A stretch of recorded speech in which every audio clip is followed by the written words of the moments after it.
न्याय रत्न की महाप्रसाद सेवा। एक दिन बालेश्वर जिला निवासी कुछ सज्जन श्रीधामपुरी में श्री श्री जगन्नाथ देव के दर्शन के लिए आए। वे बहुत भक्तिमान थे, साथ में कोई ज्यादा आडंबर नहीं था। केवल एक नौकर था और उनके एक पुरोहित का नाम था श्रीयुत शशिभूषण गंगोपाध्याय न्याय रत्न महाशय कर्मनिष्ठ, निरामिष भोजी और सदाचारी ब्राह्मण थे। त्रिसंध्या स्नान और एक समय आहार करते थे। वे एक दिन बिना खाए रह सकते थे, पर जिस किसी के भैया चूड़ी उड़ी ना। पुरोहित का नाम था श्रीयुत शशिभूषण गंगोपाध्याय न्याय रत्न महाशय कर्मनिष्ठ, निरामिष भोजी और सदाचारी ब्राह्मण थे। संध्या स्नान और एक समय आहार करते थे। वे एक दिन बिना खाए रह सकते थे, पर जिस किसी के हाथ का नहीं खा सकते थे। बिना खाए रह सकते थे, लेकिन ये नहीं कि कहीं किसी के भी हाथ का बना खा ले। श्री श्री जगन्नाथ देव का दर्शन कर उन्हें बड़ा सुख हुआ, पर आनंद बाजार का व्यापार देख बड़ा बुरा लगा। आनंद बाजार का व्यापार, आनंद बाजार जगन्नाथपुरी में है ना भाई जी, अंदर वही, वहां का व्यापार देख बड़ा बुरा लगा। यहां तक कि वे अपने हृदय का भाव दबा न सके और एक पुरीवासी सज्जन के पास जाकर बोले, अरे महाशय, ये क्या, यहां तो बाजार में अन्न बिकता है। वहां बिकता है ना, लोग लेकर पाते हैं प्रसाद, और जो आता है उसे जूठा कर जाता है। उन सज्जन ने उत्तर दिया, अभी आपने देखा ही क्या है, पंडा लोग बिना चखे महाप्रसाद मंदिर से बाहर नहीं निकालते, यहां तक कि कुत्ता भी खा जाता है। तो उसी हांडी से महाप्रसाद देव देवी को समर्पित किया जाता है। हांडी को कुत्ता भी उसमें खा लेता है, तो भी उसी से बनता है, उसी में फिर, और देव देवी को प्रसाद भोग लगता है। यही तो जगन्नाथ देव का महात्मा है। न्याय रत्न, बाबा छोड़िए महात्मा, यहाँ हम ठाकुर के दर्शन को आते हैं या जाति गंवाने को। जगदीश्वर ने जिस कुल में जन्म दिया है, उसे कर्तव्य को भूल लोभवश इस प्रकार का कार्य, पिंड की इच्छा रखने वाले अपने पुरखों को निराश कर उनके अभिशाप का भागी थोड़े ही बनना है। भाई उन्होंने बड़ी कुल किया है ना, कुल की मर्यादा और ये सब किया, तो हमारा ये धर्म जा रहा है। सज्जन महाशय, हम बहुत से उच्च कुल के पंडितों को इसी महाप्रसाद के पिंड द्वारा अपने पुरखों का श्राद्ध करते नित्य देखते हैं। सज्जन ने कहा, क्या कहा महाशय, आप जो कुल की बहुत बात कर रहे हैं, तो हम बहुत से उच्च कुल के पंडितों को इसी महाप्रसाद के पिंड द्वारा, उसी से पिंड बनाते हैं महाप्रसाद से, अपने पुरखों का श्राद्ध करते नित्य देखते। न्याय रत्न ने कहा, भक्ति शास्त्र में किसी किसी स्थान पर कुछ लोगों के मत से विष्णु निवेदित अन्न द्वारा पितरों के श्राद्ध का विधान तो है, किंतु शास्त्र इस प्रकार चांडाल पर्यंत के उच्चिष्ट द्वारा पितरों के श्राद्ध का विधान कभी नहीं कर सकते शास्त्र। सज्जन ने कहा, प्रभु जगन्नाथ क्षेत्र के महात्म्य की सूचना देने वाले किसी ग्रंथ का बोध आपको होता तो इस प्रकार की समालोचना न करते। मैं तो शास्त्र आदि कुछ भी नहीं जानता, फिर भी सुना है कि शुष्कम परिषितम वापि नीतम वा दूरदेशता प्राप्ति मात्रेण भोक्तयम नात्रम काल विचारणा शुष्कम परिषितम। जब शुचि अशुचि काल अकाल का विचार किए बिना महाप्रसाद ग्रहण करने की व्यवस्था है, तो फिर और क्या बाकी रहा। शास्त्रों में ऐसा कहा गया, कह रहे हैं न्याय रत्न महाशय, न्याय रत्न महाशय उन सज्जन की बात सुन क्रुद्ध होकर बोले, देखिए महाशय, मैं आपका यह सब सिद्धांत नहीं मान सकता। यह सिद्धांत अन्न प्रसाद के विषय में नहीं है, केवल चरण तुलसी और चरणामृत के लिए है।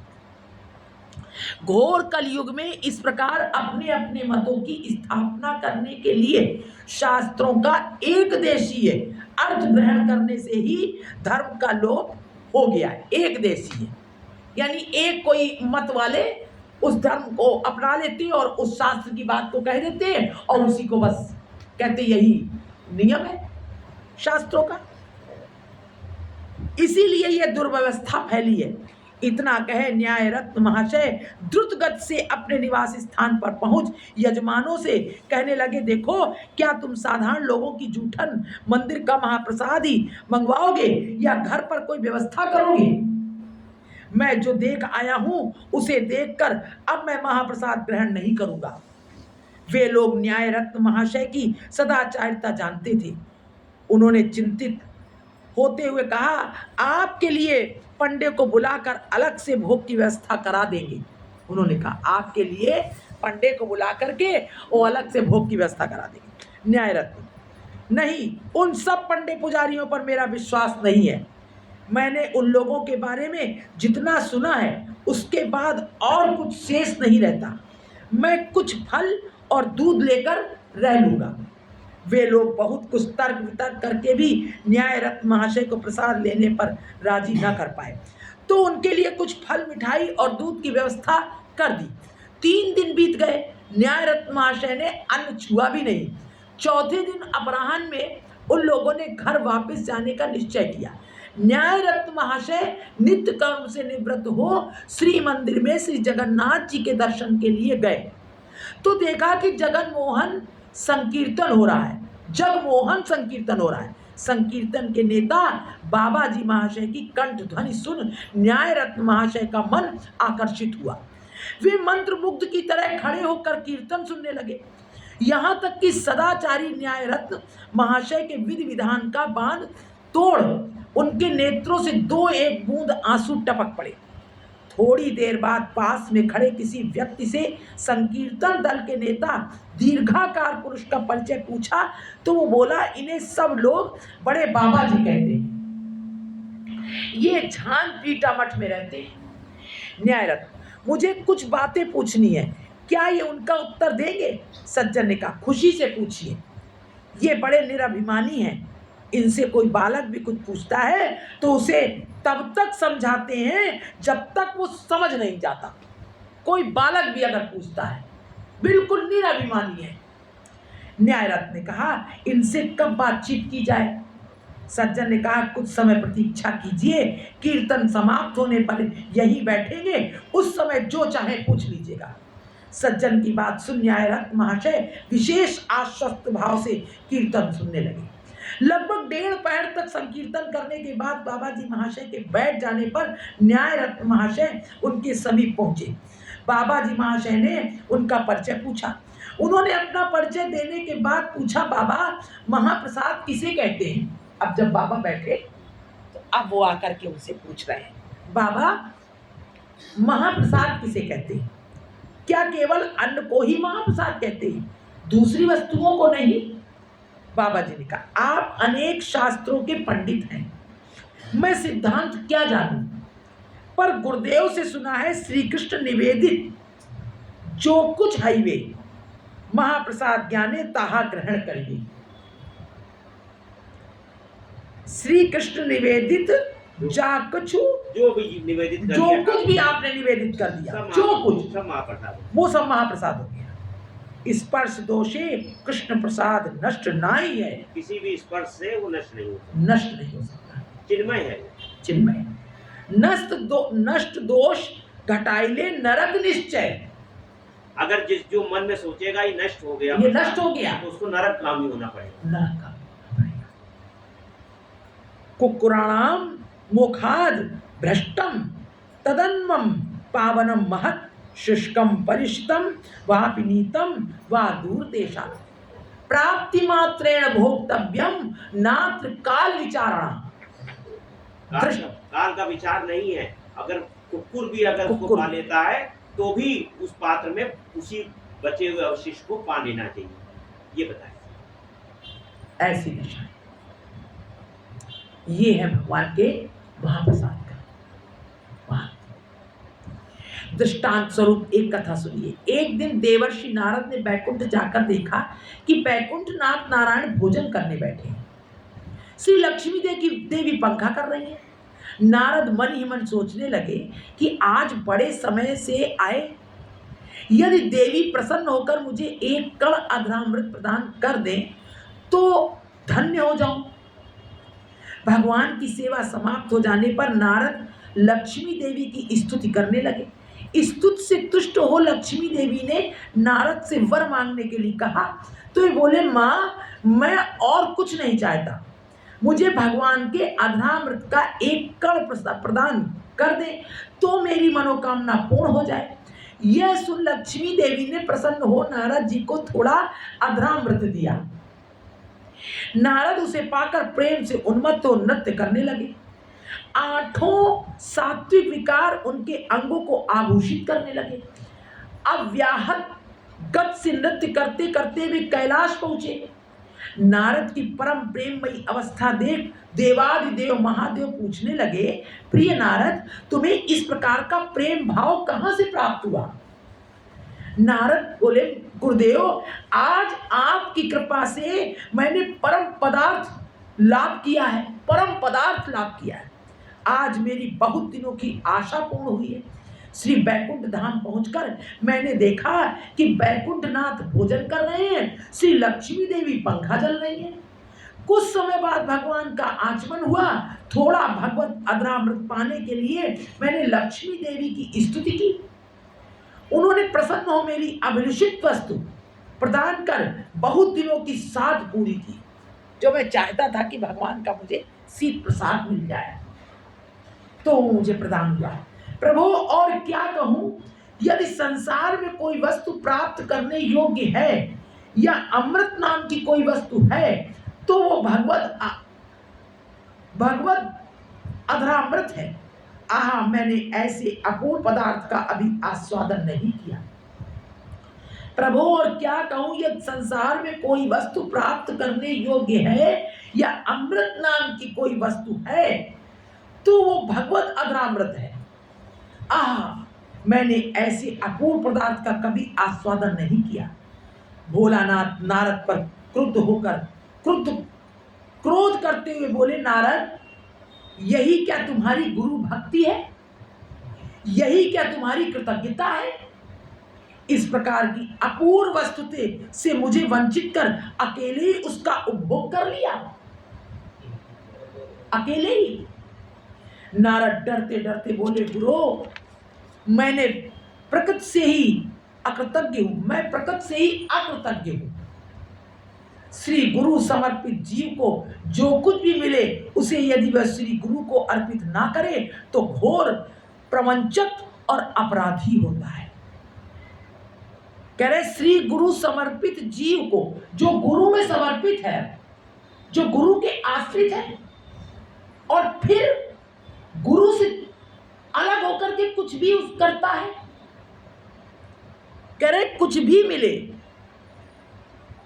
श्री गुरु समर्पित जीव को कुछ भी मिले, उसे यदि वह श्री गुरुदेव को अर्पित न करे तो घोर प्रवंचक और अपराधी होता है।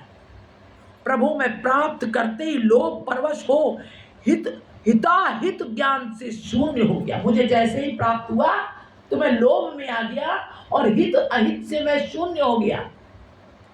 अब क्या करूं, आदेश कीजिए। महादेव नारद के दाहिने हाथ को देखने लगे। खोजते खोजते नख संधि में, नख के बीच में, संधि वाली बीच में, नाखून के बीच में उन्हें एक कण दिखाई दिया। महाप्रसाद के इस कण का सेवन कर गुरु शिष्य दोनों प्रेमोन्मत्त भाव से नृत्य करने लगे। भोलानाथ के पद भार से कैलाशपुरी डगमगा उठी। पार्वती देवी अंतःपुर से डरती हुई आकर दोनों की अवस्था देख विस्मित हो गई। गुरु शिष्य की, नारद जी की और शंकर जी की। दशा देख के बहुत आश्चर्यचकित हुए। कुछ देर बाद महादेव के शांत हो जाने पर देवी उनके इस आकस्मिक प्रेमानंद का कारण पूछने लगी। अचानक ये ऐसा प्रेमानंद कहाँ से आ गया, कारण पूछा। तो शंकर देव बोले, देवी नारद की कृपा से आज मैं देव दुर्लभ महाप्रसाद प्राप्त कर धन्य हुआ हूं। आहा, कैसा अमृत विंदित मधुर आस्वादन था। पार्वती, मैंने बहुत दिनों से भगवत अनुग्रह लाभ किया है। इस पर इस प्रकार की कृपा मेरे ऊपर कभी नहीं हुई। शंकर की बात सुन पार्वती देवी को अभिमान हो गया। उनका मुख मलिन पड़ गया, गढ़ स्थल कंपित और रक्तिमाकार हो गया। लाल लाल चेहरा, धड़कते हुए होठों से वो बोली, प्रभो यही क्या मेरे पति आपका प्रेम है?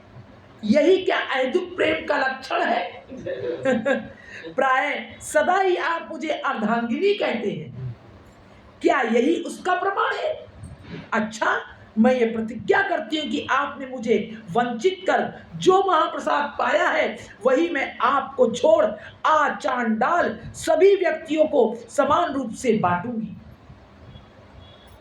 जो आपने मुझे छोड़ करके महाप्रसाद पाया वही मैं आपको छोड़ करके चांडाल सभी व्यक्तियों को समान रूप से बांटूंगी। चांडाल पर्यंत मतलब सबको बांटूंगी। यह कह देवी तपस्या में लग गई। उसी तपस्या के फल से विमला क्षेत्र इस धाम में बिना किसी विचार के महाप्रसाद वितरण होता है। विमला देवी का श्री श्री जगन्नाथ देव के खाने से इसका प्रसाद नाम हुआ, खाने से इसका प्रसाद नाम हुआ। फिर विमला देवी को समर्पित होने से इसका नाम महाप्रसाद हुआ।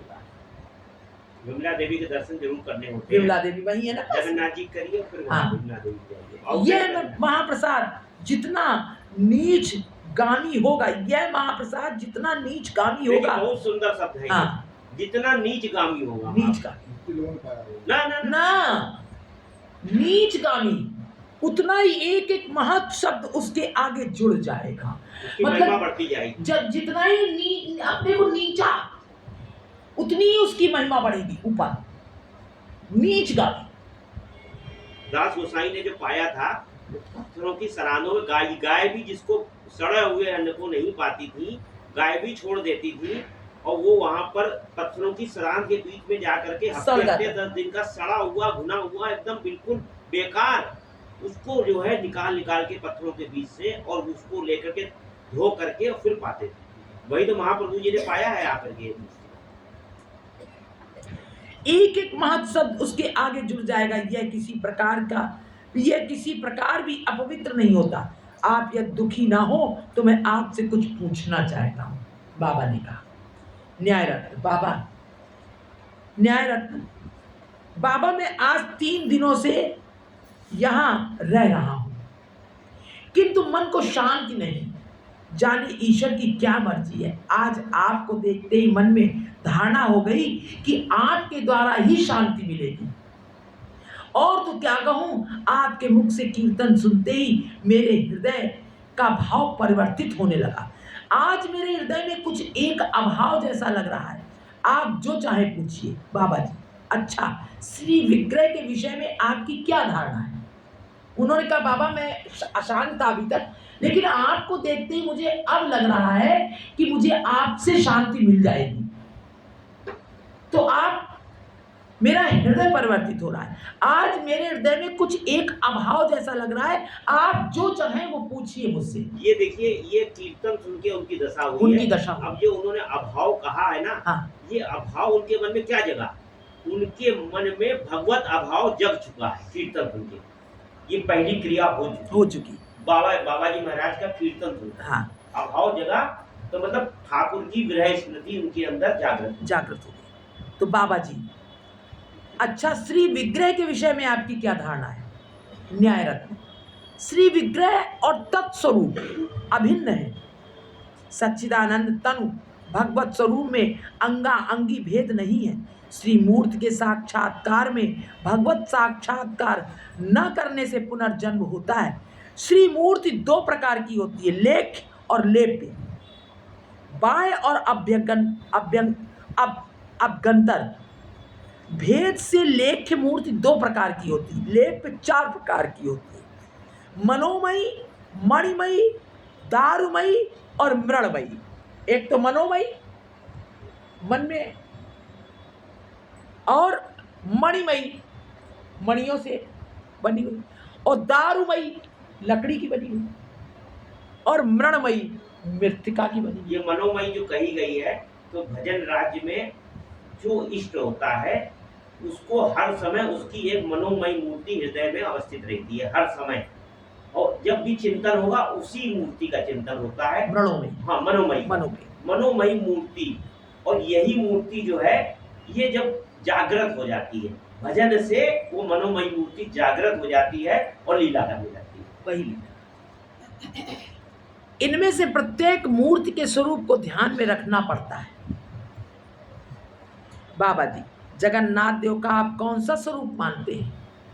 न्यायरत्न, जगन्नाथ देव साक्षात नारायण है। अभी जो भैया ने बात कही कि मन में रखनी पड़ती है, मन में आती है। जब भजन करते हैं तो एक मूर्ति मन में आती है, उसी से लीला चलने लगती है, भजन वही सामने आ जाती है, उसी से लीला प्रकट हो जाती है, मनोमयी मूर्ति।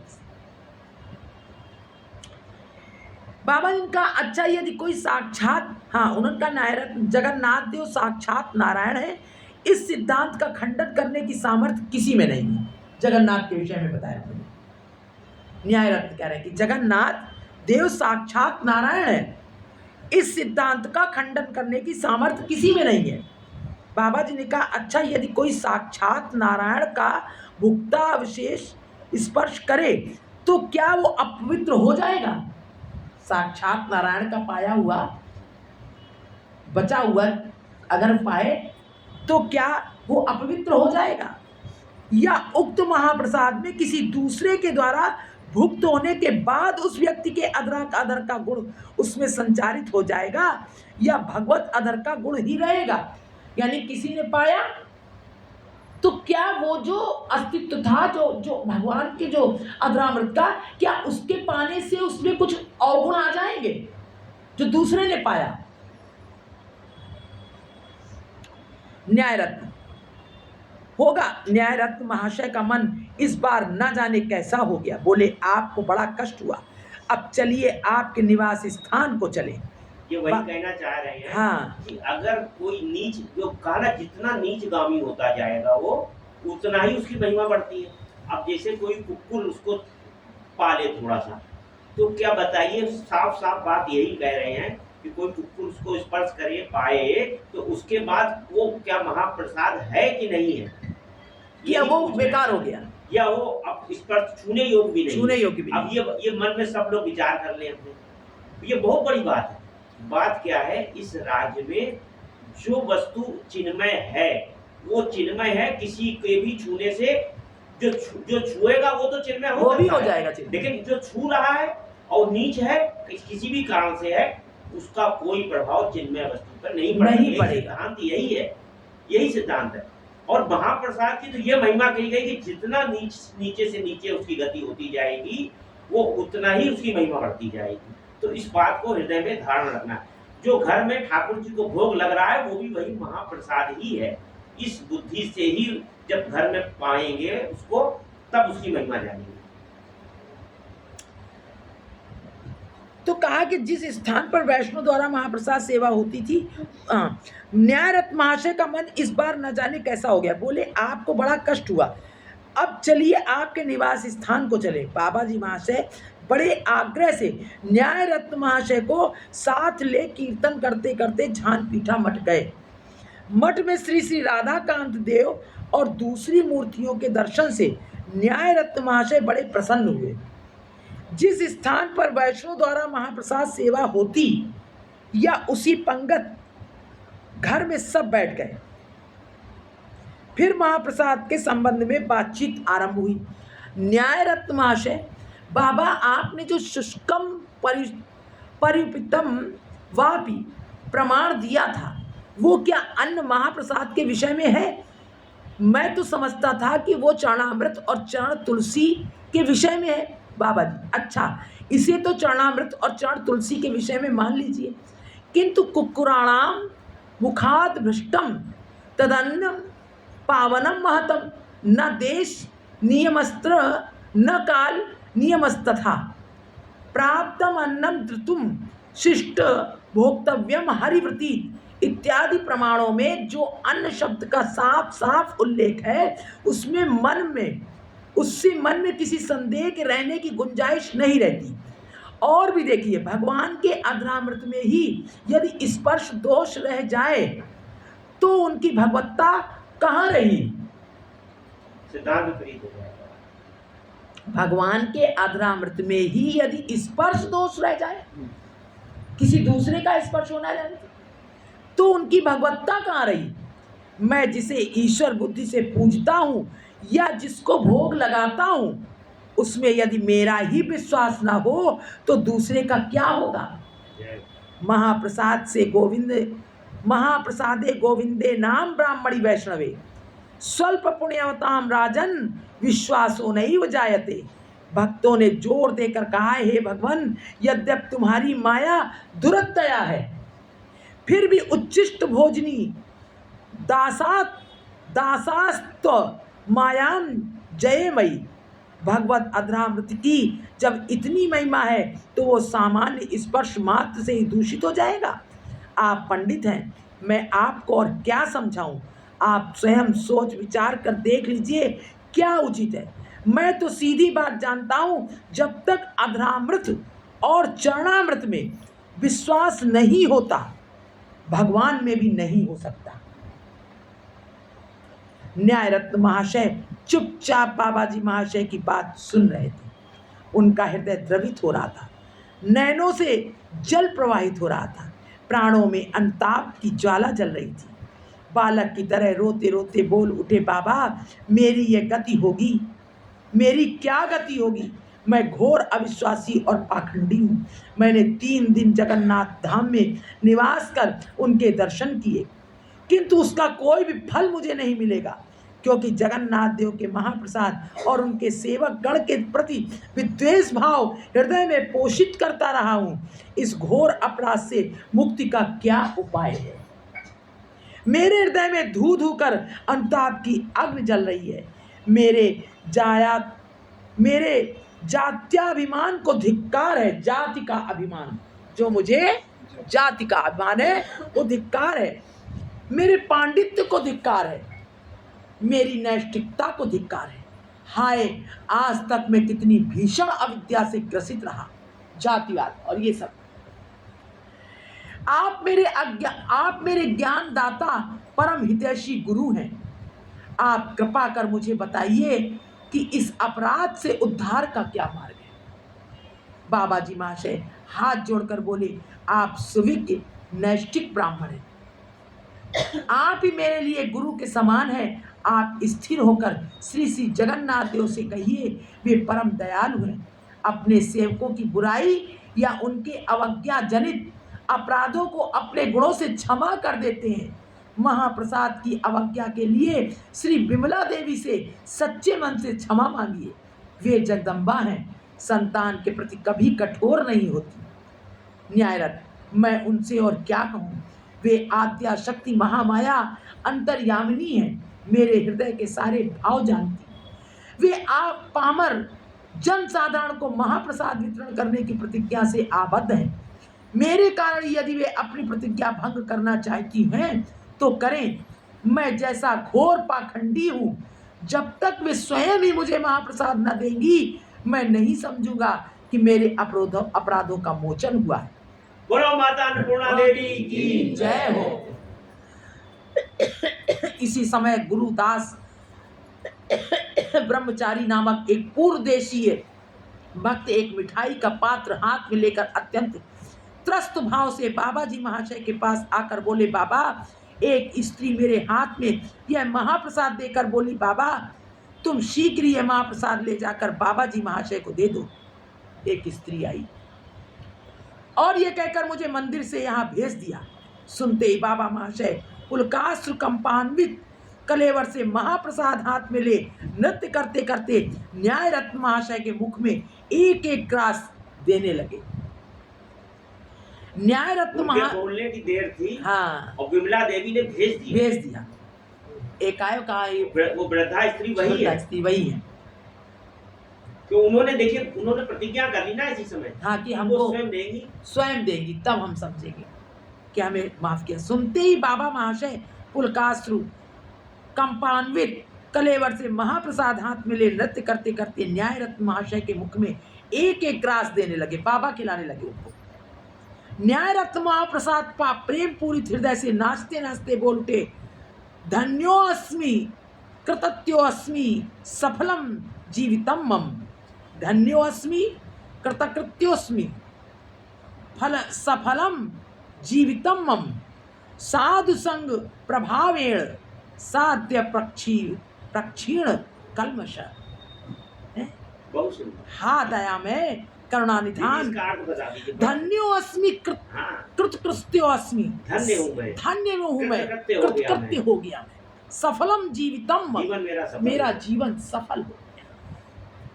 साधु संग प्रभावेण, साधु संग का प्रभाव, साध्य प्रक्षीण कल्मष, मेरा जीवन नाश हो गया।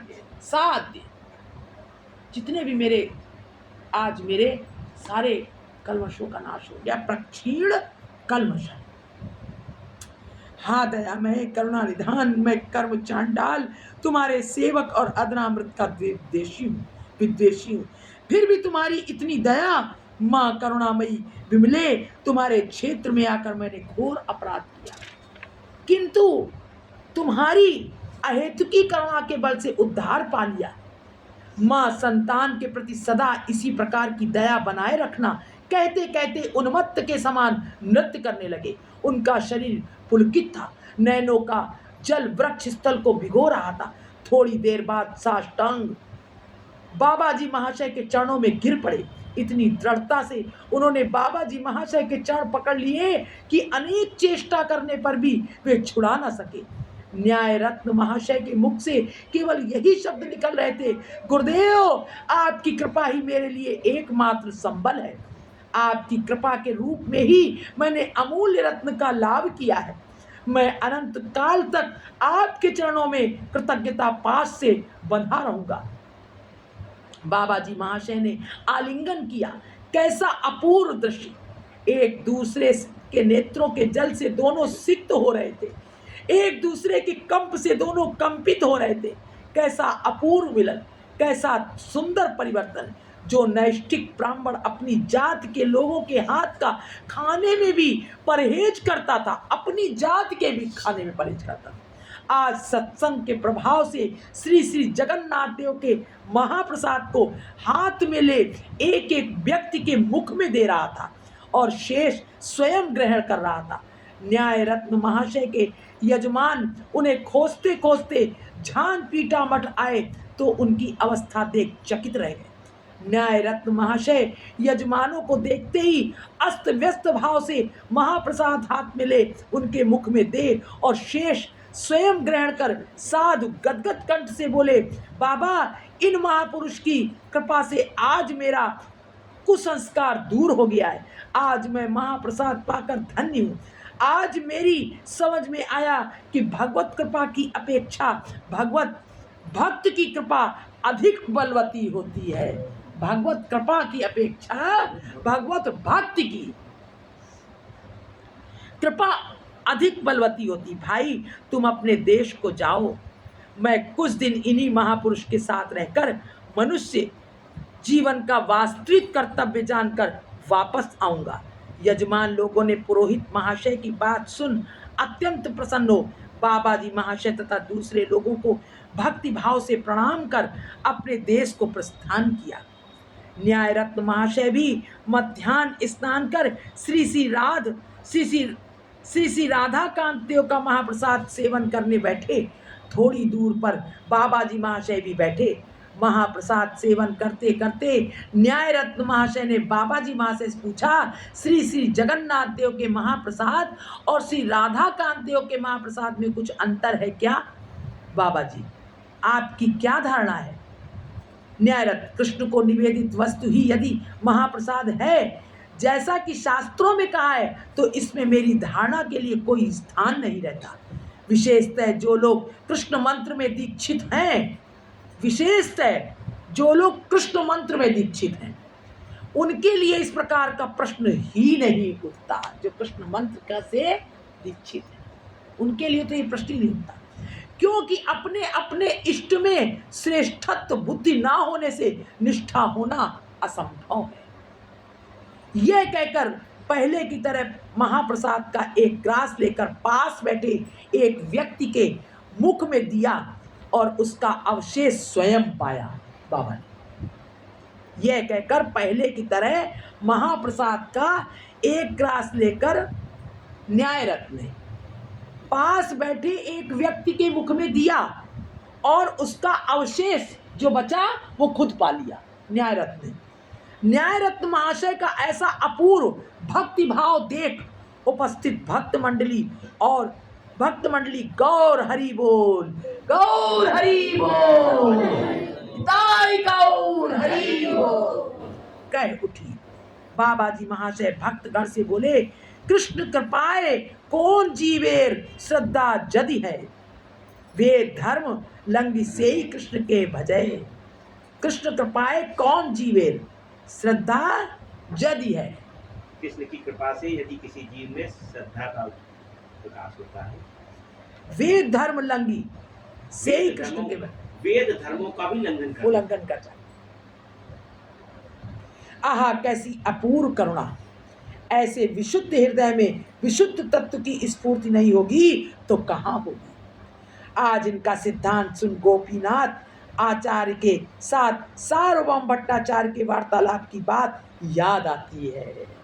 उस समय गौरांग लीला में महाप्रभु की भगवत्ता के संबंध में जब दोनों ने